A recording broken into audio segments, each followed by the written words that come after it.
जल्दी आइए प्रभु, जल्दी आइए। क्या हुआ नंदी? प्रभु, अनर्थ हो गया, अनर्थ। अनर्थ? क्या किसी असुर ने फिर से स्वर्ग लोक पर हमला कर दिया? नहीं प्रभु। तो क्या कोई दुष्ट पृथ्वी लोक पर? नहीं प्रभु, नहीं। तो फिर क्या हुआ है? बताओ नंदी। मुसीबत में है। कौन? बताओ कौन मुसीबत में है? हम प्रभु, हम। क्या व्यर्थ की बातें कर रहे हो नंदी? प्रभु, ब्रह्मा जी आपकी प्रतीक्षा कर रहे हैं, आप शीघ्र चलें। अब वही आपको इस भीषण समस्या से अवगत कराएंगे। नंदी की बात सुनकर अब तो भगवान शिव भी परेशान हो गए। वो जल्दी से वहाँ गए जहाँ ब्रह्मा जी परेशान बैठे थे। प्रणाम ब्रह्मा जी, कहिए कैसे आना हुआ? महादेव को प्रणाम है। बड़ी विपत्ति आन पड़ी है प्रभु। विपत्ति?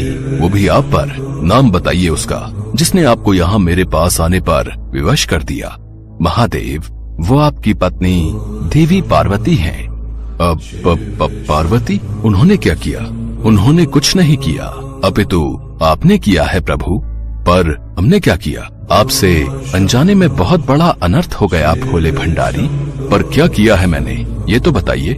आपने देवी पार्वती को रुष्ट कर दिया है प्रभु। कल शिवरात्रि का त्योहार था। पृथ्वी लोक पर आपने हर एक भक्त की मनोकामना पूर्ण की, किंतु आप अपनी ही पत्नी देवी पार्वती को ही भूल गए। उन्होंने भी कल शिवरात्रि के अवसर पर आपके लिए व्रत रखा था और कल आप उनके पास आए ही नहीं। संपूर्ण संसार के भक्तों की पुकार तो आपने सुन ली प्रभु, किंतु देवी पार्वती वो आपकी प्रतीक्षा ही करती रह गईं।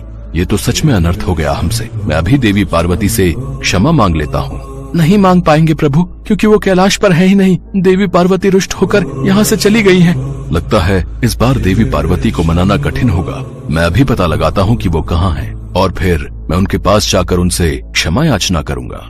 जैसे ही भगवान शिव ने देवी पार्वती को ढूंढने के लिए अपनी आंखें बंद की, तो ब्रह्मा जी ने फौरन उनका हाथ पकड़ लिया और बोले, नहीं महादेव, आप ऐसा नहीं कर सकते। देवी पार्वती मेरे पास आई थी। उन्होंने ही मुझे अपने रुष्ट होने का कारण बताया। साथ ही उन्होंने मुझसे आग्रह भी किया कि मैं उन्हें ढूंढने के लिए आपको आपकी शक्तियों का प्रयोग न करने दूं। देवी पार्वती की इच्छा है कि आप उन्हें एक सामान्य मानव की तरह ढूंढें और उन्हें ढूंढकर उनकी पसंद की वस्तु भेंट में दें। उसके पश्चात ही वो कैलाश वापस आएंगी। है? किंतु ये कैसे संभव होगा प्रभु? हमारे लिए कुछ असंभव नहीं है नंदी।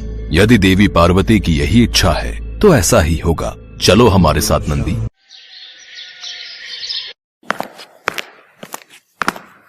हे प्रभु, आप अपनी थोड़ी सी शक्ति का प्रयोग तो कर ही सकते हैं। माता को ढूंढिए ना। ऐसा नहीं हो सकता नंदी, ये ब्रह्मा जी के आदेश की अवहेलना होगी, साथ ही देवी पार्वती की इच्छा का निरादर भी। हमें देवी पार्वती को ऐसे ही ढूंढना होगा। कृपा करो मुझ बैल पर प्रभु। चलते चलते 3-4 किलो वजन कम हो गया मेरा। 2 दिनों से ऐसे ही माता पार्वती को ढूंढ रहे हैं। अगर ऐसे ही चलते रहे तो मैं बैल से बकरी बन जाऊंगा प्रभु, दया कीजिए। अगर ऐसी बात है तो बुद्धि लगाओ नंदी। देवी पार्वती कहाँ जा सकती हैं? मैं समझ गया प्रभु, हो ना हो वो पर्वतों पर अपने पिता के पास गई होंगी। तुम सच में बैल बुद्धि हो नंदी। देवी पार्वती इतनी आसान चुनौती तो नहीं देंगी हमें, कुछ और सोचना पड़ेगा। नंदी आओ चले। मुझे ज्ञात है देवी पार्वती कहाँ मिलेंगी। है? ये तो आपका ही मंदिर है प्रभु, कितना भव्य और विशाल है। पर यहाँ क्या आप स्वयं से सहायता मांगने आए हैं? नहीं नंदी, देवी पार्वती चाहे कितनी भी रुष्ट हो जाएं, पर वो मेरी पत्नी है, साथ ही मेरी परम भक्त भी। मुझे पूर्ण विश्वास है कि वो हमें यही मिलेंगी। बस अब इन नारियों में मुझे देवी पार्वती को पहचानना है। पर यहाँ पर तो हर नारी घूंघट में है महादेव। हम माता पार्वती को पहचानेंगे कैसे? वो मुझे पता है, पर क्या तुम्हें पता है कि देवी पार्वती को सबसे प्रिय वस्तु क्या है? नहीं महादेव। चूड़ियाँ उन्हें बहुत प्रिय हैं। अच्छा। तो खड़े क्या हो मूर्ख, जाओ जाकर चूड़ियाँ लेकर आओ।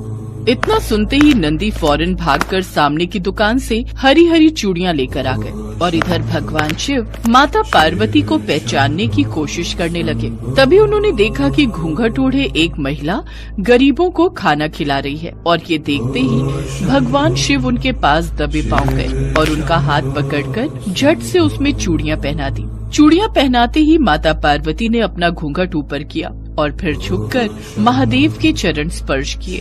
हमें क्षमा कर दो देवी पार्वती। कर दिया प्रभु, और आपकी बुद्धि और विवेक को भी मान गई। देख लिया माता, ढूंढ ही लाए ना आपको। मैंने ही कहा था प्रभु से कि हो ना हो आप यही महादेव के मंदिर में ही मिलेंगी। नंदी की बात सुनकर तीनों जोर जोर से हंसने लगे। उसके बाद नंदी पर सवार होकर भगवान शिव और देवी पार्वती कैलाश की तरफ चल दिए। लेकिन माता पार्वती की नजरें तो बस अपनी कलाइयों पर ही टिकी थी, जिन पर महादेव की भेंट की हुई चूड़ियां खूब जच रही थी। भगवान शिव को ये बात पता नहीं थी कि उनका एक पुत्र है जिसका निर्माण माता पार्वती ने किया है। भगवान शिव माता पार्वती से मिलने आने वाले होते हैं। ये खबर सुनकर माता पार्वती स्नान करने चली जाती हैं, लेकिन उस समय कोई गुण उपस्थित न होने के कारण वो गणेश को बाहर पहरेदारी के लिए खड़ा करके जाती हैं कि कोई अन्य अंदर प्रवेश न कर सके। इसके पश्चात भगवान शिव वहां पहुंचते हैं और अपनी गुफा में जाने का प्रयास करते हैं। गणेश जो द्वार पर पहरेदारी कर रहे होते हैं, वो शिव जी को अंदर जाने से रोकते हैं। शिव जी को आश्चर्य होता है कि ये बालक कौन है जो उन्हें उनके ही निवास स्थान पर जाने से रोक रहा है। कौन हो तुम धूर्त बालक जो इस तरह से बात कर रहे हो? हम स्वयं ही भीतर जाकर देवी पार्वती से पूछते हैं, ये कौन बालक हमारे द्वार पर हमारा रास्ता रोक कर खड़ा है? रुकिए, आपको भीतर जाने की अनुमति नहीं है। मेरी माताश्री का आदेश है कि कोई भी भीतर न जाने पाए, और जब तक वो नहीं कहती मैं किसी को भी इस महल के भीतर नहीं जाने दूंगा। बालक, हमें क्रोध मत दिलाओ, हमारे सामने से हट जाओ, वरना हमारे क्रोध को तुम नहीं जानते हो। और आप मुझे नहीं जानते, मेरे होते हुए इस द्वार को कोई नहीं लांघ सकता। तो फिर आज हमारे हाथों तेरा वध होगा। ले बचा अपने आप को हमारे इस वार से। अच्छा, तो आप युद्ध करना चाहते हैं तो ये भी हो जाए। इसी बात पर गणेश जी और शिव जी में युद्ध प्रारंभ हो जाता है। युद्ध में भगवान शिव अपने त्रिशूल से गणेश का सिर धड़ से अलग कर देते हैं। सभी देवता भी वहां उपस्थित होते हैं और उन्हें भी इस बात का अंदाजा नहीं होता है कि गणेश कौन है। सबकी आवाजें सुनकर माता पार्वती बाहर आती हैं और ये देखती हैं कि उनके पुत्र का धड़ अलग और सिर अलग है। माता पार्वती क्रोध से भर गई और शेर सवारी माँ दुर्गा के रूप में आ गई। उन्होंने अपनी सभी शक्तियों को प्रकट कर प्रलय मचाने का आदेश दिया। शैलपुत्री, ब्रह्मचारिणी, कुष्मांडा, स्कंद माता, कात्यायनी, कालरात्रि, महागौरी, सिद्धिदात्री, मेरे 9 रूप, मेरी 9 शक्तियां प्रकट हो। देखते ही देखते माँ दुर्गा के 9 रूप 9 देवियां प्रकट हो गईं। मेरी शक्तियों, सारे संसार में प्रलय मचा दो। सबसे पहले उनका विध्वंस करो जो मेरे पुत्र को मारकर आनंद मना रहे हैं, विजय उत्सव मना रहे हैं। स्वजन परिजन का भेद भुलाकर जो मिले उन्हें तुरंत यमपुरी पहुंचा दो। जो आज्ञा मातेश्वरी। सभी देवी शक्तियां संपूर्ण कैलाश सहित पूरे ब्रह्मांड में विध्वंस करने लगी। संपूर्ण ब्रह्मांड में कोलाहल मच गया। सभी ऋषिगण और देवतागण माता से प्रार्थना करने लगे, हे मातेश्वरी, शांत हो जाइए, नहीं तो अनर्थ हो जाएगा। ये पूरी सृष्टि आपके क्रोध की ज्वाला से भस्म हो जाएगी। जब तक मेरा पुत्र जीवित नहीं हो जाता तब तक चारों ओर ऐसी ही तबाही मची रहेगी। अब तो भगवान भोलेनाथ ही कुछ कर सकते हैं। हम सभी को उनके पास जाना चाहिए। सभी देवतागण और ऋषिगण भगवान भोलेनाथ के पास जाते हैं। हे महादेव, माँ पार्वती का क्रोध बढ़ता ही जा रहा है। उनकी 9 शक्तियाँ पूरे ब्रह्मांड का विध्वंस कर देंगी। कुछ कीजिए प्रभु, उनका क्रोध शांत करने के लिए कुछ कीजिए। माँ पार्वती ने कहा है, जब तक गणेश को पुनर्जीवन नहीं मिल जाता तब तक उनका क्रोध शांत नहीं होगा। अगर गणेश को पुनर्जीवन नहीं मिला तो सर्वनाश हो जाएगा। आप चिंता मत कीजिए, मैं इस समस्या का समाधान सोच चुका हूँ। पर महादेव, आप बालक गणेश को पुनर्जीवित कैसे करेंगे? बालक गणेश का मस्तक तो आपके त्रिशूल के प्रहार से क्षत विक्षत हो गया है। होगा, अवश्य होगा। हे मधुसूदन, आप उत्तर दिशा की ओर जाइए और जो भी प्राणी आपको सबसे पहले दिखाई दे उसका मस्तक काट कर ले आइए। भगवान श्री हरि विष्णु उत्तर दिशा की ओर प्रस्थान करते हैं। उत्तर दिशा का अवलोकन करने पर भगवान श्री हरि विष्णु को सबसे पहले दिखाई देने वाला प्राणी एक हाथी था, जो वास्तव में देवराज इंद्र का श्रापित हाथी ऐरावत था। श्री हरि विष्णु मुस्कुराए और उस हाथी के समीप गए।